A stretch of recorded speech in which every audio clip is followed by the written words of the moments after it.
Muito bem, pessoal. Aparentemente, nós perdemos o link aqui com a GVT, que já não anda mais a mesma coisa. Mas acho que agora está tudo resolvido, a gente pode dar continuidade. Tá? Deixa eu só confirmar através do meu usuário se está tudo legal.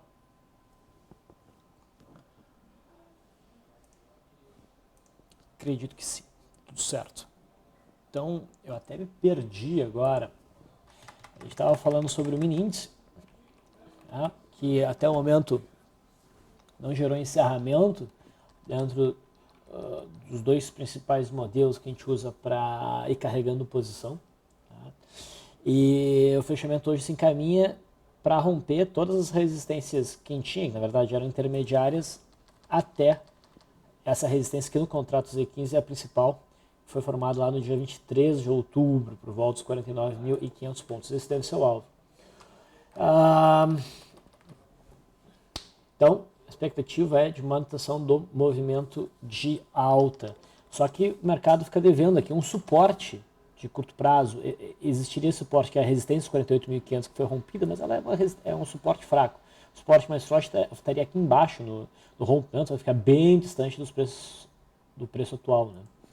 Enfim, vamos ver como é que o mercado se comporta amanhã. Ofereceu, então, um bom day trade de rompimento de primeiro movimento. E o dólar, lembrando vocês que o dólar, na sexta-feira, encerrou o contrato X e agora a gente opera o contrato Z. O dólar gerou o rompimento de primeiro movimento também, né? E com esse movimento de queda veio buscar a mínima do contrato Z15, que a gente tinha até então em 3.789. Aqui também foi uma operação lucrativa dentro do método Leandro, dentro do método Pizzi também, só que no método Leandro a gente teve o azar de ter alcançado a RP que era bem curtinha, tá? E depois o mercado bateu no ponto de entrada, encerrando a posição antes de pegar esse movimento mais acelerado de queda, infelizmente. Tá? Expectativa para o pregão de amanhã é de queda, tá? Mas como a gente está em cima do suporte, a gente pode ter um repique. Seria importante a gente ver algum argumento de venda no intraday amanhã para realmente pensar em posicionamentos. Tá? Bom, então agora eu posso passar a interação com vocês, responder algumas perguntas. Antes, deixa só eu fazer um convite. A maior parte de vocês provavelmente não sabe, mas a Leandro Stormer tem um braço de estudos, né, sobre o mercado imobiliário, com também treinamentos, etc. Né, análise, né, de possíveis investimentos, enfim. Isso é capitaneado pelo Marcel Lácio, um parceiro nosso. E amanhã vai ter um hangout, vai ser bem legal, tratando do atual cenário do mercado imobiliário.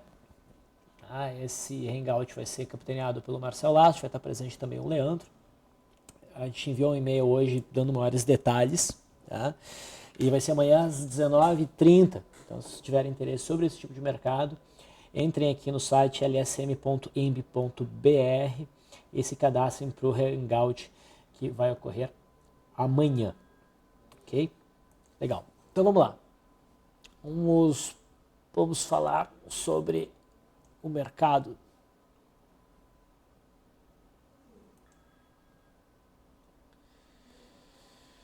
O Pointer pede para a gente comentar uma possível entrada em SUSB5 no gráfico diário. SUSB5 não me parece um gráfico muito interessante para entrar na ponta compradora. O papel saiu de uma longa tendência de alta para entrar numa tendência de baixa. Ok? Então a gente está no início de uma tendência de baixa. E operar na ponta compradora então não é muito legal. O papel ligado ao dólar, a gente está vendo que o dólar está perdendo bastante força. Tá? A distância que a gente tem da média de 20 períodos até esse candle de reversão, que está quase totalmente fora da banda, então nesse sentido eu entendo a intenção aí de compra, a gente tem um afastamento de 8,9, uma volatilidade de quase 43. Então tu vê que tem um índice de afastamento, o índice de afastamento aí é de 20%. Tá? Não é um índice de afastamento suficiente. Tá? A gente gosta de buscar operações de retorno à média quando o mercado alcança a zona dos 30, então o mercado teria que estar mais abaixo. Tá? Um outro ponto é que a média móvel de 200 costuma ser um alvo para o movimento dos preços. E ela não foi alcançada, ela está relativamente próxima, então ela ainda atrai os preços. Eu não me animaria muito, então, a essa operação de retorno à média. No semanal também a coisa não está muito boa, porque houve o rompimento da média móvel de uns períodos e esse rompimento foi confirmado. Tá? Então, no gráfico semanal, a gente também não tem nada que dê respaldo a uma operação de compra. Eu considero ela perigosa. Claro que ela pode dar certo, mas ela é, no momento, uma compra perigosa. O Júlio pergunta se a Vale 5 vai encarar os 15. Bom, a Vale, apesar dessa alta bem significativa no mercado, ela não conseguiu fluir muito. Ela está num movimento de alta, mas ela não subiu tanto. A gente tem uma alta de 2,64% na Vale.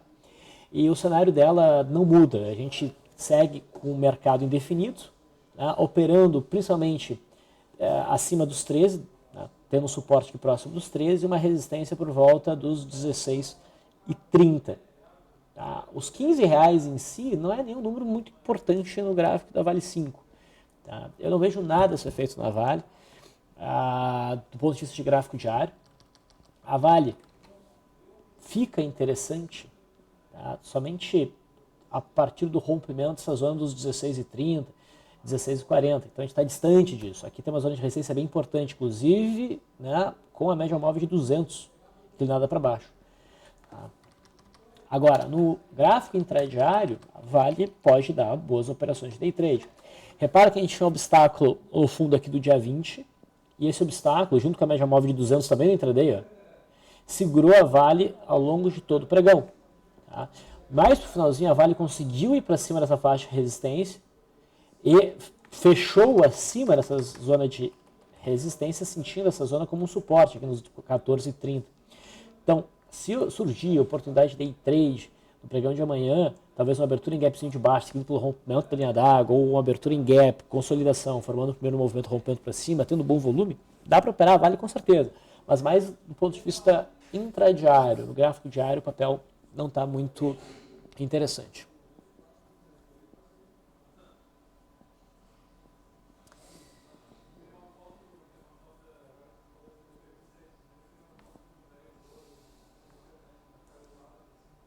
O Joseco pede para a gente falar sobre JBSS3.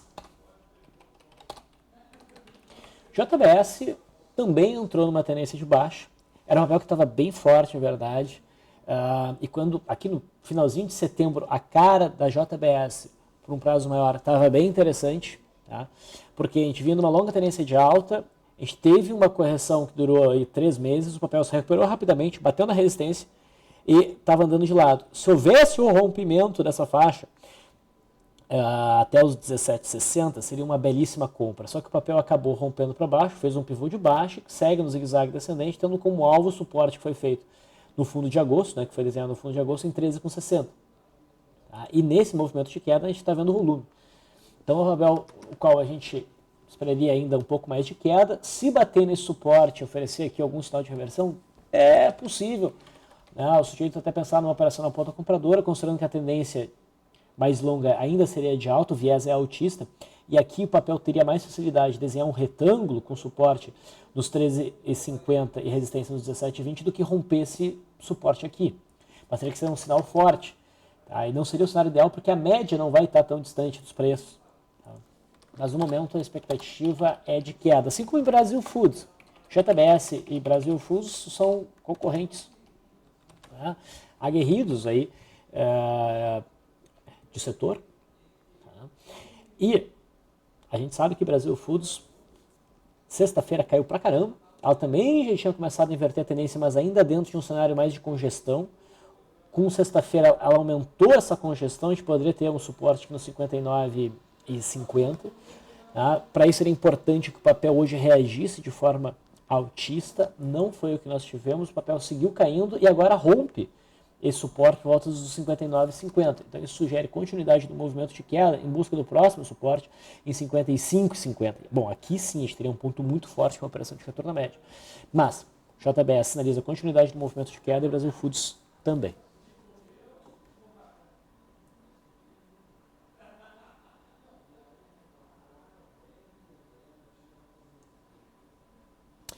O Sony pede para a gente comentar a CEMIG no gráfico diário. Tudo bem. CEMIG, na minha opinião, ficou bem interessante a partir do rompimento que a gente teve ao longo do mês de outubro, o rompimento dessa movimentação baixista desde o gap de agosto. Tá? Se a gente for buscar uma LTB mais longa, essa LTB também foi rompida. Tá?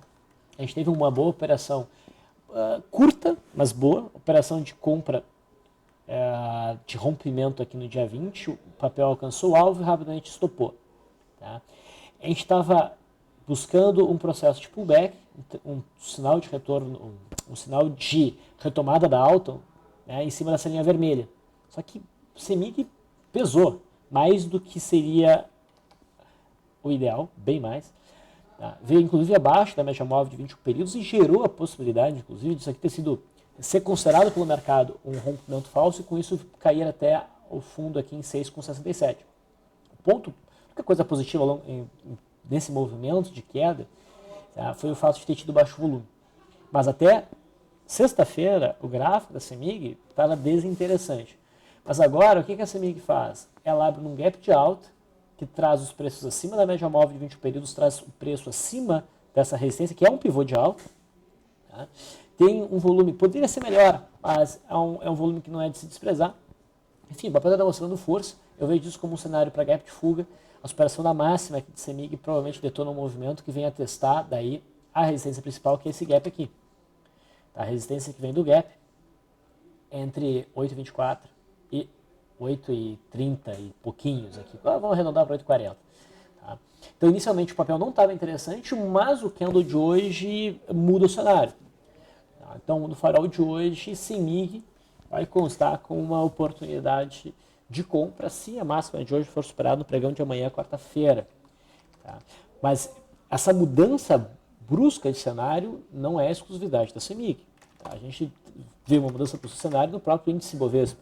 Então, essa mudança brusca aconteceu em vários papéis, né, como Itaú, como o Banco do Brasil, enfim, vários papéis fizeram uma mudança bem dramática na direção dos preços e isso costuma ter continuidade.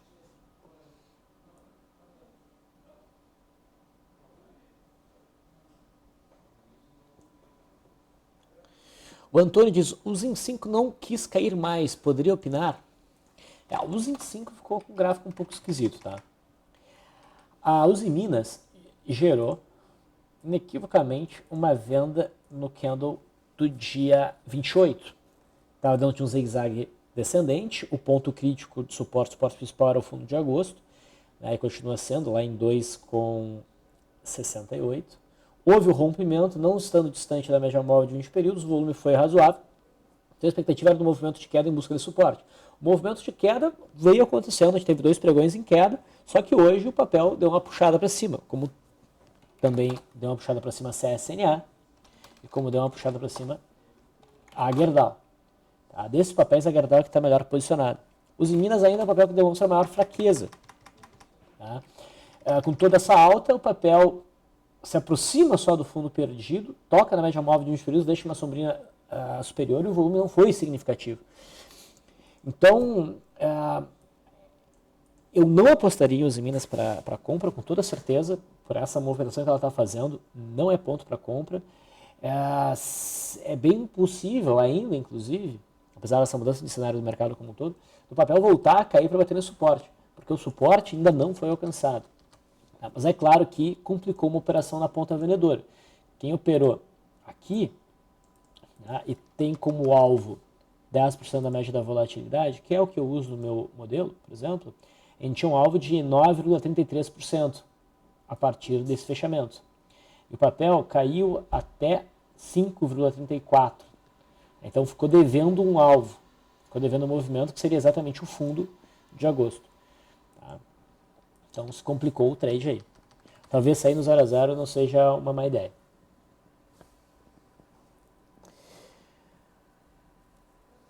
Aproveitando que a gente está falando aqui do setor cirurgia, o Antônio Carlos diz: Bis, boa tarde. Podemos considerar como barra de ignição em Gerdau? Possui alvo em 6,50? Bom, alvo em 6,50, não concordo. Tá? Acho que tu está se referindo a essa resistência desse pequeno gap que está aqui. O ponto crítico do papel é um pouco mais acima. É 6,70 e pouquinhos. Se o preço chegar aqui, tão próximo da resistência, provavelmente vai fechar esse gap. Tá? Então não consideraria 6,50 a faixa de alvo para o movimento de alta. Gerdau bateu no suporte 5,35, fez um doji não muito amigável na sexta, hoje aciona esse doji, não veria isso como sinal de compra significativo, e hoje faz um candle mais forte, com bom volume, tá? O candle de alta, e daí tu me pergunta, seria esse um candle para uma entrada, seria esse um candle de ignição? Não, não seria. Um candle de ignição, geralmente, tá? Ou ele aparece abaixo da média móvel de 20 períodos, e vamos dizer, o mercado está caindo, o mercado está lá embaixo da média móvel de 20 períodos. A gente tem uma barra sólida, grande, com fechamento bem próximo da máxima, com bastante volume e que tem uma distância até a média móvel de 20 períodos. Isso pode ser visto como uma barra de ignição. Tá? Ou esse candle abre abaixo da média móvel de 21 períodos, rompe a média móvel de 21 períodos, fecha acima dela, idealmente trazendo ela para uma inclinação altíssima novamente. Tá? E com bom volume, a gente não tem esse cenário. A Gerdau perdeu força no finalzinho do pregão, deixou essa sombra e fica abaixo da média móvel de 21 períodos. Não me parece uma barra de ignição. Tá?